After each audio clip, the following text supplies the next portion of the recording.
नमस्कार दोस्तों। आज हम पढ़ेंगे भाषा हिंदी का एक और पाठ, जिसको इंग्लिश में कहते हैं लैंग्वेज। आशा करता हूँ कि आप लोग अच्छे होंगे। तो भाषा का सबसे पहले हम देखते हैं डिफिनेशन कि भाषा क्या होता है। तो भाषा वह साधन है जिसके द्वारा मनुष्य बोलकर, सुनकर, लिखकर व पढ़कर अपने मन के भावों या विचारों का आदान प्रदान करता है। उसे हम क्या कहते हैं? भाषा कहते हैं। ठीक है। लेकिन जो आदि मानव होते थे वो अपने विचारों को कैसे प्रस्तुत करते थे एक दूसरे को समझाने व समझने के लिए। तो उस समय क्या है, वो लोग संकेतों का जो है इस्तेमाल करते थे अपने भावों व विचारों को एक दूसरे तक पहुंचाने के लिए। ठीक है। लेकिन संकेतों के माध्यम से उनकी पूरी बात या समझ में या समझाना उनको बहुत ही कठिन होता था। तो उन्होंने मुख से निकली हर ध्वनियों को मिलाकर शब्द बनाने लगे और शब्द बनाने आरंभ किए और शब्दों के मेल से बनी क्या? भाषा। ठीक है। जब उनको असुविधा होने लगी अपने बात को समझाने में, बात को ना समझने में, तब उन्होंने मुख से निकली कोई भी निकली ध्वनियों को मिलाकर शब्द बनाने आरंभ किए और शब्दों के मेल से बनी भाषा। ठीक है। भाषा जो है भाष धातु शब्द से बना हुआ है। भाष शब्द जो है संस्कृत भाषा का एक शब्द है जिसका अर्थ होता है बोलना। जैसे कक्षा में अध्यापक अपनी बात बोलकर समझाते हैं और छात्र सुनकर उनकी बात समझते हैं। जैसे बच्चा माता पिता से बोलकर अपने मन के भाव प्रकट करता है और वे उसकी बात सुनकर समझते हैं, इसी प्रकार छात्र भी अध्यापक द्वारा समझाई गई बात को लिखकर प्रकट करते हैं और अध्यापक उसे पढ़कर मूल्यांकन करते हैं। सभी प्राणियों द्वारा मन के भावों को आदान प्रदान करने के लिए भाषा का प्रयोग किया जाता है, लेकिन जो है पशु पंछियों की बोलियों को भाषा का दर्जा नहीं दिया गया है। तो मैं आशा करता हूँ कि आप लोगों को भाषा का शब्द, भाषा का परिभाषा, वो भाषा क्या होता है आप लोगों को समझ में आ गया होगा। एग्जाम में सिर्फ आपको भाषा का परिभाषा लिखने के लिए आता है। इसके प्रकार हो सकता है कभी कभी प्रकार की भी परिभाषा लिखने को या उनके बीच में क्या कहते हैं अंतर स्पष्ट करने के लिए आ जाता है। ठीक है। ये पूरा भाषा जो है आपका 5 या 6 नंबर में पूरा आ जाता है, 5 या 6 नंबर में। ठीक है। तो यह बोल देगा कि भाषा का डिफिनेशन लिखिए, परिभाषा लिखिए और उसके रूप लिखिए। तो आप लिख देंगे भाषा के रूप, भाषा के प्रकार। भाषा ये इस प्रकार भाषा वह साधन है जिसके द्वारा मनुष्य बोलकर, सुनकर, लिखकर व पढ़कर अपने मन के भावों या विचारों का आदान प्रदान करता है। अब भाषा के रूप, तो भाषा के रूप में भी आपको पढ़ा रहा हूँ। ठीक है। देखिए, विश्व में जो है अनेक भाषाएं बोली जाती हैं, जैसे हिंदी, जर्मनी, फ्रांसीसी, संस्कृत, रूसी आदि। ठीक है। भारत में भी अनेक भाषाएं बोली जाती हैं। ठीक है। भारत में जो है अनेक भाषाएं बोली जाती हैं। भारत में भी क्या है, अनेक भाषाएं बोली जाती हैं। हर राज्य में अलग अलग भाषाएं बोली जाती हैं, जैसे हिंदी, पंजाबी, मराठी, गुजराती इत्यादि। ठीक है।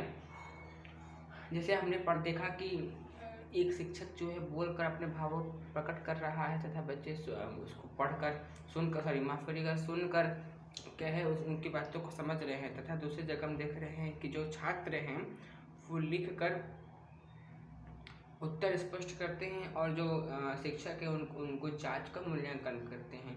तो इन दो उदाहरणों के अनुसार भाषा कितने प्रकार के होनी चाहिए? दो प्रकार की होनी चाहिए। कौन कौन सी? मौखिक भाषा व लिखित भाषा। लेकिन एक भाषा और है जिसको भाषा का मान्यता प्राप्त होता है, ठीक से नहीं है, लेकिन ये भी भाषा है। क्या है? सांकेतिक भाषा।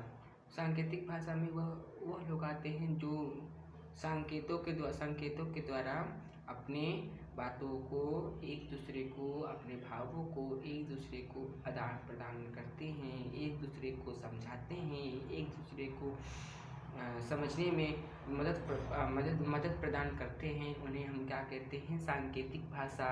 और देखा जाए तो सांकेतिक भाषा ही सर्वप्रथम भाषा के रूप में आया, क्योंकि आदि मानव जो हैं हमारे, ये इनको ही, सांकेतिक भाषा को ही सर्वप्रथम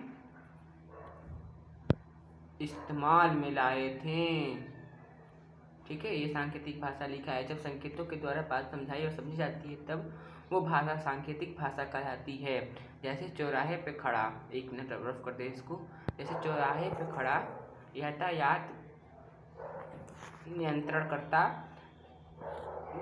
सिपाही यातायात को नियंत्रित करता है अपने इशारों के द्वारा ही। मुखभाषी जैसे कि मूक बधिर जो लोग होते हैं, मतलब जो गूंगे बहरे होते हैं, वो भी अपनी भाषा जो है सांकेतिक रूप का सांकेतिक भाषा ही उनकी एक भाषा होती है।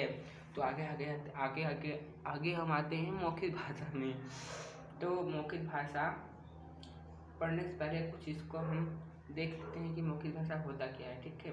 जैसे विद्यालयों में वाद विवाद प्रतियोगिता का आयोजन किया गया। प्रतियोगिता में वक्ताओं ने बोलकर अपने विचार प्रकट किए तथा श्रोताओं ने उन्हें सुनकर अपने विचार को उनके विचारों को ग्रहण किया या उनके विचारों को समझा या आनंद लिया। ठीक है।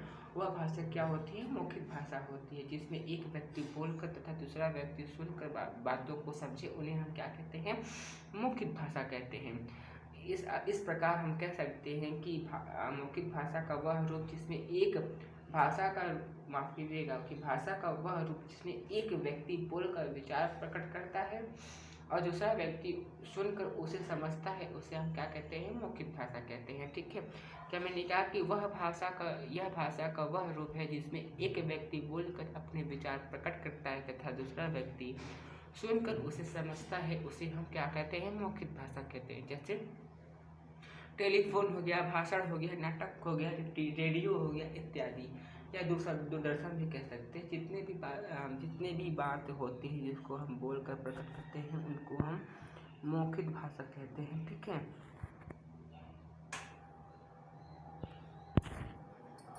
उनको हम क्या कहते हैं? मौखिक भाषा कहते हैं। अब लिखित भाषा पे आते हैं। तो यह भाषा का वह रूप है जिसमें एक व्यक्ति अपने विचारों या मन के भावों को लिखकर प्रकट करता है तथा दूसरा व्यक्ति उसे पढ़कर समझता है, उसे हम क्या कहते हैं? लिखित भाषा कहते हैं। उसे हम क्या कहते हैं? लिखित भाषा कहते हैं। तो जैसे रूप छात्रावास में रहता है, उसे पत्र लिखकर अपने माता पिता को अपनी कुशलता व आवश्यकताओं के बारे में पत्र में लिखकर एक चिट्ठी भेजी। ठीक है। पत्र भेजा, माता पिता ने पत्र पढ़कर जानकारी प्राप्त की। यह भाषा का लिखित रूप है। ठीक है। इसमें एक व्यक्ति लिखकर विचार या भाव प्रकट करता है, दूसरा व्यक्ति उसे पढ़कर उस विचारों को समझता है तो उसे हम क्या कहते हैं? लिखित भाषा कहते हैं। ठीक है। तो इस प्रकार हम कह सकते हैं कि भाषा का वह रूप जिसमें एक व्यक्ति अपने विचार या मन के भाव को प्रकट करता है तथा दूसरा व्यक्ति पढ़कर उसकी बात को समझता है, उसे हम क्या कहते हैं? लिखित भाषा कहते हैं। ठीक है। लिखित भाषा का उदाहरण देखें तो इसमें हो सकता है क्या हो सकता है? पत्र, लेख, पत्रिका, समाचार पत्र, कहानी, जीवनी संस्मरण तथा कहानी। ठीक है। इत्यादि। ठीक है।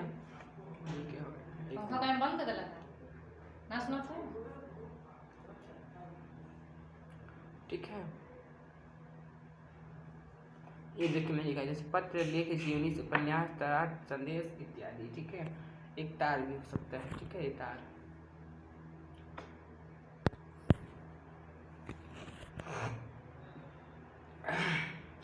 देखिए कभी कभी आता है कि मौखिक भाषा और लिखित भाषा में अंतर स्पष्ट कीजिए। 4 नंबर में आता है ये। ठीक है। 2 नंबर में छोटे क्लास में है तो 2 नंबर में, अगर बड़े क्लास में है तो आप क्या कहते हैं? 4 नंबर में आता है ये। ठीक है। तो हम पहले उसमें डिफिनेशन दोनों का लिख देंगे, मौखिक भाषा का और लिखित भाषा का। ठीक है। दूसरे में हम ये लिख सकते हैं कि यह मौखिक भाषा में यह भाषा का प्राचीनतम रूप है। ठीक है। और लिखित भाषा जो है यह भाषा का आधुनिकतम रूप है। ठीक है। मौखिक भाषा में हम एक और देख सकते हैं कि मनुष्य ने पहले बोलना सीखा, बाद में लिखना शुरू किया। इस रूप का प्रयोग व्यापक स्तर पर होता है। ठीक है। और लिखित रूप में हम आज कह सकते हैं डिफरेंस है तो कह सकते हैं कि पहला तो इसका परिभाषा हो गया, पहले तो इसका जो कहते हैं डिफिनेशन हो गया। दूसरा हम ये लिख सकते हैं कि भाषा जो है यह भाषा का आधुनिकतम रूप है। ठीक है। तीसरा हो सकता है कि भाषा के लिखित रूप द्वारा जानकारी को संजो कर रखा जा सकता है, लेकिन जो है मौखिक भाषा में भाषा के मौखिक रूप द्वारा जानकारी को संजो कर रखा नहीं जा सकता। ठीक है। तो ये तीन उदाहरण लिख देंगे और एक लास्ट उदाहरण लिख सकते हैं क्या, कि लिखित रूप का प्रयोग मौखिक रूप की अपेक्षा सीमित होता है, लेकिन मौखिक रूप का प्रयोग लिखित रूप से अपेक्षा सीमित नहीं होता है। ठीक है। और एक और लिख देंगे तो उदाहरण ले दीजिए दोनों का। वैसे मौखिक भाषा का मैंने बताया आपको क्या, टेलीफोन, दूरदर्शन, भाषण। ठीक है। और लिखित भाषा का हो सकता है उदाहरण पत्र, लेख, पत्रिकाएं। तो ये आपका 5 नंबर आपको दे देगा आपके एग्जाम में। ठीक है। अब आते हैं सांकेतिक भाषा। अब आते हैं किस पे, सांकेतिक भाषा। ठीक है। तो सांकेतिक भाषा जब संकेतों के द्वारा बात समझाई और समझी जाती है तब वो भाषा क्या कहलाती है, सांकेतिक भाषा कहलाती है। ठीक है। जैसे चौराहे पर खड़ा यातायात नियंत्रित करता सिपाही। ठीक है। जैसे मूक बधिर व्यक्तियों का वार्तालाप आती है। जैसे मैंने पहले बताया कि मूक बधिर लोग वो होते हैं जो गूंगे बहरे होते हैं। ठीक है। जो बोल ना पाए, सुन ना पाए। ठीक है। वो लोग क्या होते हैं, मूक बधिर। ठीक है। अब आते हैं मातृभाषा, राष्ट्रभाषा, राज्यभाषा और मानक भाषा पर। ठीक है। एक देश के लिए यह भाषाएं जरूरी होती हैं। ठीक है। तो मातृभाषा में देखते हैं कि जैसे रणवीर सिंह का जन्म पंजाबी भाषी परिवार में हुआ तथा साक्षी शर्मा का जन्म जो है हिंदी भाषी परिवार में हुआ, इसलिए वह हिंदी बोलती है तथा रणवीर सिंह जो है पंजाबी बोलते हैं। पंजाबी व हिंदी क्रमशः क्या है, उनकी मातृभाषाएं हैं। तो इस प्रकार हम लिख सकते हैं क्या, वह भाषा जो देश के वह भाषा जो देश के कार्यालयों और राजकाज, राज्यभाषा आ गया यार, राष्ट्र, आगे हम मातृभाषा बात करेंगे ना। देखिए, वह भाषा जिसे बालक अपने माता पिता के अथवा अपने परिवार वालों के द्वारा सीखता है तब उस भाषा को क्या कहते हैं, मातृभाषा कहते हैं। क्या, जब एक बालक अपने परिवार से अपनाता, वह भाषा जिसे बालक अपने परिवार से अपनाता व सीखता है उसे आप क्या कहते हैं, मातृभाषा कहते हैं। ठीक है। जैसे बालक जिस परिवार में जन्म, और सरलता रूप से जानना है तो जान लीजिए क्या, बालक जिस परिवार में जन्म लेता है उस परिवार के सदस्यों द्वारा बोली जाने वाली भाषा वह सबसे पहले सीखता है, इसलिए वह भाषा क्या कहलाती है, मातृभाषा कहलाती है। जो अपनी माता पिता के या अपने बड़ों के द्वारा सीखी जाने वाली भाषा होती है या बोली होती है उसे हम क्या कहते हैं, मातृभाषाएं होती हैं, मातृभाषा कहते हैं। जैसे भोजपुरी भी हो सकता है, इंग्लिश भी हो सकता है, हिंदी भी हो सकता है, अन्य भाषाएं भी हो सकते हैं। ठीक है। अब हम आते हैं राष्ट्रभाषा। देखिए, कभी कभी एग्जाम में दे देता है कि राष्ट्रभाषा व राज्यभाषा में अंतर स्पष्ट कीजिए, या मातृभाषा या मानक भाषा में अंतर स्पष्ट कीजिए। तो 2-2 नंबर में आ जाते हैं तथा चिंता करने की जरूरत नहीं। जितना मैंने यहाँ मेंशन किया है, जितना मैंने यहाँ से लेके यहाँ तक का मेंशन किया है सब पढ़ डालिए, आप लिख देंगे, आपको 2-2 नंबर मिल जाएगा। 4 नंबर आपके हाथ में है। ठीक है। तो राष्ट्रभाषा आते हैं। ठीक है। देखिए, राष्ट्रभाषा वह भाषा होती है जो देश के अधिकतर निवासियों द्वारा प्रयोग में लाई जाती है। वह भाषा राष्ट्रभाषा कहलाती है। ठीक है। सभी देशों की अपनी अपनी राष्ट्रभाषा होती है। क्या होती है, सभी देशों की अपनी अपनी राष्ट्रभाषा होती है। जैसे अमेरिका का अंग्रेजी, चीन का चीनी, जापान का जापानी, रूस का रूसी, वही भारत का हिंदी व अंग्रेजी जो है उनका राष्ट्रभाषा है। ठीक है, राष्ट्रभाषा है। अब आते हैं राज्य भाषा में। ठीक है, राज्य भाषा में तो वह भाषा जो देश के कार्यालयों व राजकाज में प्रयोग की जाती है वह भाषा क्या है, राज्य भाषा कहलाती है। क्या मैंने कहा कि वह भाषा जो देश के कार्यालयों व राजकाज में प्रयोग की जाती है वह भाषा क्या कहलाती है, राज्य भाषा कहलाती है। जैसे भारत की राजभाषा क्या है, हिंदी तथा अंग्रेजी दोनों है। एक मिनट में लिख देता हूँ, अगर आपको ठीक से दिख नहीं रहा है तो, क्योंकि थोड़ा सा कलर का इशू हो गया है ना, मैं लिख देता हूँ यार। देखिए ये जो लिखा है मैं इसको लिख देता हूँ क्या,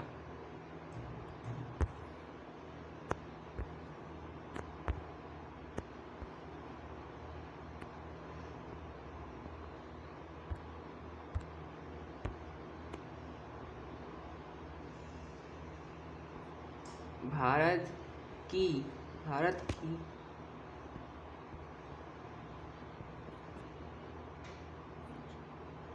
एक मिनट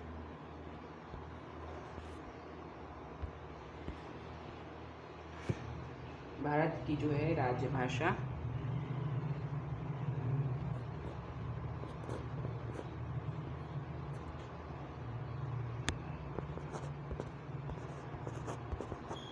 हिंदी, तो समझ लीजिएगा आप लोग, हिंदी तथा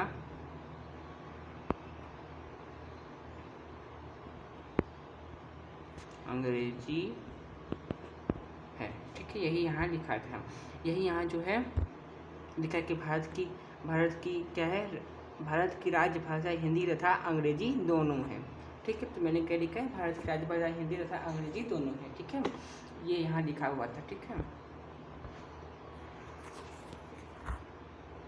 अब इसको हम बड़ा कर देते हैं।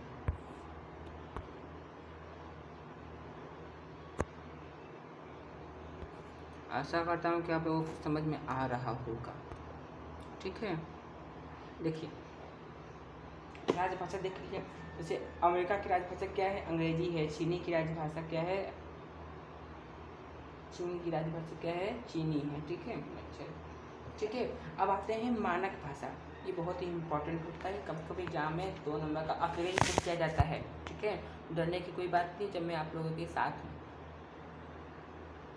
ठीक है, कर गुजरेंगे कुछ हम भी, कुछ कर गुजरोगे तुम भी, ये क्या है, मोस्ट इम्पोर्टेंट है।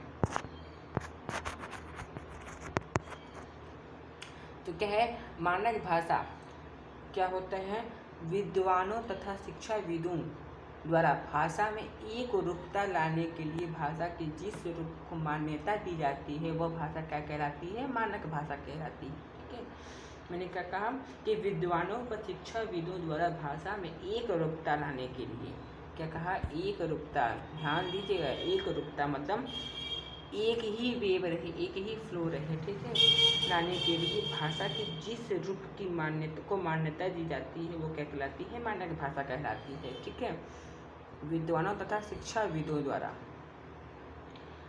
एक इसमें पॉइंट भी है, क्या है,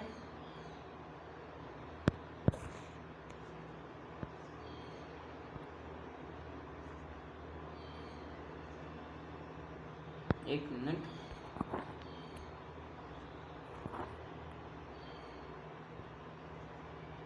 ठीक है, एक पॉइंट है कि भाषा में एक ही वर्ण या शब्द के एक से अधिक रूप प्रचलित हो सकते हैं। जैसे कि भाषा में एक ही वर्ण या शब्द के एक से अधिक रूप प्रचलित हो सकते हैं, ऐसे में उनके किसी एक रूप को विद्वानों द्वारा मान्यता दे दी जाती है।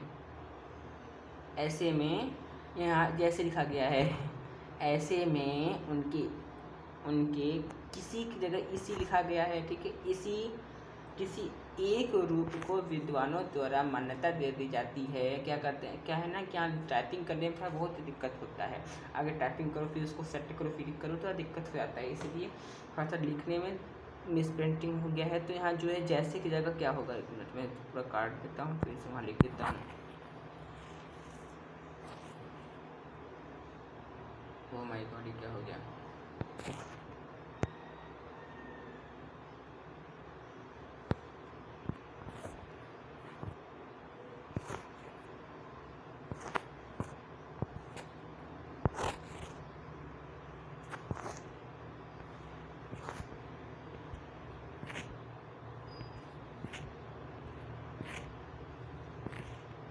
ठीक है, मैं काट देता हूँ फिर वहाँ लिख देता हूँ, एक जैसे नहीं होगा, ऐसे के भी नहीं होगा, ये किसी भी नहीं होगा। ठीक है, फिर ऐसे में उनके किसी एक रूप को विद्वानों द्वारा मान्यता दे दी जाती है। ठीक है, यहाँ क्या होगा मैं लिख देता हूँ।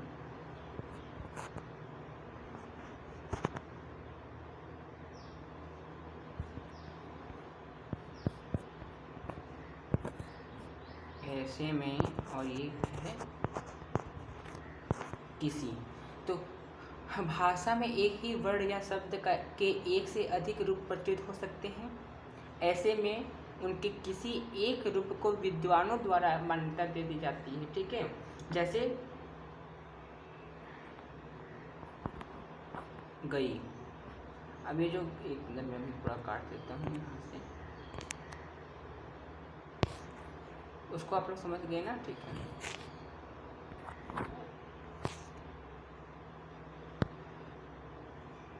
जैसे क्या है,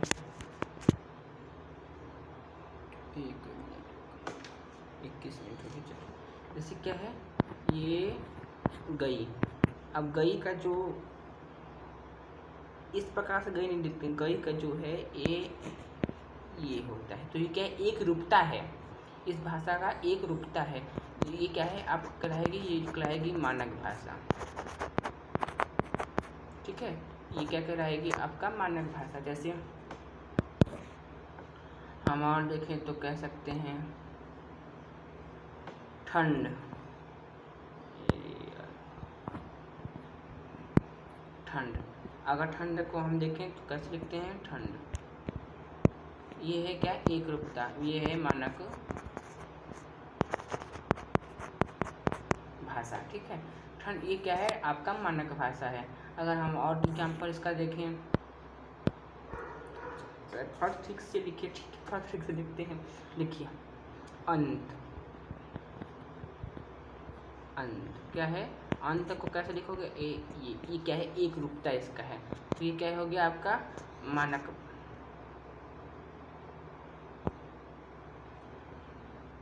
क्या हो गया,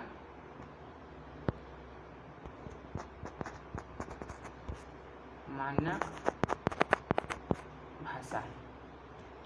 इसी प्रकार शुद्ध हो गया, झ हो गया, र हो गया, ये सब क्या है, आपके मानक भाषा कहलाते हैं। और देखिए हिंदी के मानक वर्ण व वर्तनी क्या होगा, जैसे लिखते हैं ना हम लोग ऋषि र वाला, ये लिखते हैं ना, ये ऋषि र लिखते हैं ना, ये हो गया। फिर क्या हो गया, एक री हो गया, ये सब संस्कृत में ज़्यादा यूज होते हैं। ठीक है, जैसे लेस्य हो गया, लिंग हो गया, क्या प्रयोग हिंदी में न होने के कारण इन्हें हिंदी का मानक वर्णमाला में स्थान नहीं दिया गया है। ठीक है, ये क्या मैंने पहले कहा था, ये संस्कृत की भाषाएं होते हैं। ठीक है, विभक्ति चिन्ह संज्ञा शब्दों के पृथक तथा सर्वनाम शब्दों से मिलकर लिखे जाएंगे। जैसे संज्ञा राम को, सर्वनाम उसको। ठीक है, ये हो गया आपका मानक भाषा। देखिए शब्द के अंत का हलंत हिंदी में लुप्त हो सकता है, जैसे संसद, परिषद, विद्वान, महान आदि। ठीक है, तो ये हो गया आपका क्या, भाषा। आशा करता हूँ कि आप लोगों को समझ में आया होगा, आशा करता हूँ कि आप लोगों को ये दोनों समझ में आया होगा।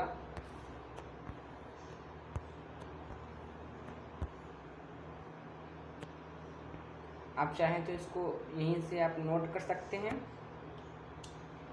या स्क्रीनशॉट भी ले सकते हैं। ठीक है, आप चाहें तो यहाँ से मैं इसको और जूम कर देता हूँ, तो आप लोग इसका स्क्रीनशॉट ले लीजिए या लिख लीजिए। तो अगर आप नए हैं तो वीडियो को सब्सक्राइब, लाइक, सब्सक्राइब सब करते हैं। ठीक है भैया, ओके।